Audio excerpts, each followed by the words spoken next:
जीतेंगे और एमएलए की सीट भी हम यहाँ से जीतेंगे। और आप कहेंगे डॉक्टर शमशगीर आया था और आके चला गया, बीजेपी वालों के लिए कुछ बोला ही नहीं। तो सुन लो मेरे भाई, जहां कहीं भी हो कि है अंधेरा बहुत अब सूरज निकलना चाहिए, कि है अंधेरा बहुत अब सूरज निकलना चाहिए, जैसे भी हो ये मौसम बदलना चाहिए। जो चेहरे रोज बदलते हैं नकाबों की तरह, जो चेहरे रोज बदलते हैं नकाबों की तरह,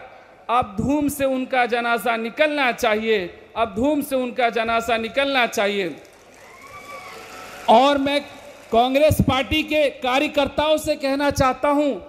अपने आप को कभी भी छोटा मत समझना, क्योंकि कांग्रेस पार्टी कोई बर्फ की डल्ली नहीं है जो धूप में पिघल जाएगी। ये 70 साल से भी ज़्यादा पुरानी पार्टी है, ये इस देश की सबसे ज़्यादा पुरानी पार्टी है। और पलक जगाने के लिए father of nation Mahatma Gandhi ji का सत्य है तुम्हारे पास, पलक जगाने के लिए first prime minister of India Pandit Jawaharlal Nehru ji की जलती हुई ज्वाला है तुम्हारे पास, पलक जगाने के लिए first education minister of India Maulana Abul Kalam Azad का संघर्ष और वचन है तुम्हारे पास, पलक जगाने के लिए फादर ऑफ कॉन्स्टिट्यूशन डॉक्टर बाबा साहब भीमराव अंबेडकर का संविधान आईन है तुम्हारे पास। डॉक्टर बाबा साहब भीमराव अंबेडकर ने कहा था, संघर्ष से अगर गुजरना है तो गुजर जाए सारा जीवन, संघर्ष से अगर गुजरना है तो गुजर जाए सारा जीवन, लेकिन पल पल में जालिमों से समझौता ये मेरी बस की बात नहीं। और पलक जगाने के लिए इंदिरा गांधी राजीव गांधी का त्याग है तुम्हारे पास, उनका बहता हुआ खून है तुम्हारे पास, जो चीख चीख कर जो पुकार पुकार कर कह रहा है, शक्तियां सहने के लिए पत्थर का जिगर पैदा करो, शक्तियां सहने के लिए पत्थर का जिगर पैदा करो, और कांग्रेस के खातिर जो कट सके वो सर पैदा करो। हमारे कांग्रेस पार्टी के नगर सेवक, हमारे कांग्रेस पार्टी के district president advocate Abdul Rashid Tahir मोमिन साहब, शकील पापा साहब, तला मोमिन साहब ने जो काम किए हैं, वो बीजेपी शिवसेना समाजवादी पार्टी के शोर शराबे ने भी वो नहीं काम किया। हमारे कांग्रेस पार्टी के district president advocate Abdul Rashid Tahir मोमिन साहब, अहमद साहब, शकील पापा साहब के लिए मैं कुछ कहना चाहता हूँ।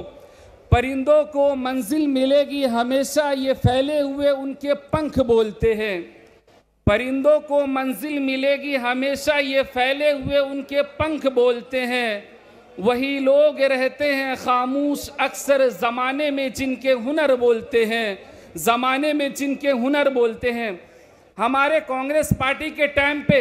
इकोनॉमिक अरबी घोड़े की तरह टुकटुक टुकटुक दौड़ती थी, और आज किचुए की चाल चल रही है। सुन लो बीजेपी वाले, अरबी घोड़ा चाहे बूढ़ा क्यों ना हो जाए, अरबी घोड़ा चाहे कमज़ोर क्यों ना हो जाए, वो गधों के अस्तबल से कई ज़्यादा गुना बेहतर होता है। हमारे कांग्रेस पार्टी के नगर सेवक और हमारे कांग्रेस पार्टी के माइनॉरिटी डिपार्टमेंट के हाजी नोमान साहब ने जो काम किया है, जो मेहनत किया है, इनकी मेहनत ने, इनके काम ने आज शोर मचा दिया है, इनकी सफलता ने शोर मचा दिया है। इलेक्शन अगले इलेक्शन के लिए लड़ा नहीं जाता, इलेक्शन अगले पीढ़ी के लिए लड़ा जाता है, इलेक्शन अगले जनरेशन के लिए लड़ा जाता है। और जो इन्होंने काम किया है हमारे कांग्रेस पार्टी के लीडरान ने, हिंदू मुस्लिम सिख ईसाई दलित आदिवासी सबको एक जगह पे लेकर, एक साथ में लेकर जो इन्होंने काम किया है, इनकी सफलता ने शोर मचा दिया है। मैं सुना करता था बीजेपी की एक वक्ता कहती थी, वो बड़ी कमाल की बात कहती थी, वो कहती थी एक अभिनेता, एक एक्टर लोगों को 3 घंटा बेवकूफ़ बनाता है, लेकिन बीजेपी के नेता उम्र भर लोगों को बेवकूफ़ बनाते हैं। 15 लाख रुपया बैंक अकाउंट में आ जाएगा, कहाँ फुर हो गया, 2 करोड़ नौकरियां दूंगा, किसी को नौकरी नहीं मिली। सबका साथ, सबका विकास, सबका विश्वास, सिर्फ बीजेपी के एमएलए एमपी मिनिस्टर नगर सेवक का विकास हुआ, बाकी किसी गरीब जनता का कोई विकास नहीं हुआ। शिक्षा वो कामधेनु गाय है जो हर इच्छा को पूरा करने वाली है, ये वो धन है जो विदेशों में भी चोरी नहीं होती, ये वो धन है जो कुरूप को सुंदर कर देती है। किसी को शिक्षा दे दो, किसी भूखे को रोटी खिला दो, वह 1000 भूखों का पेट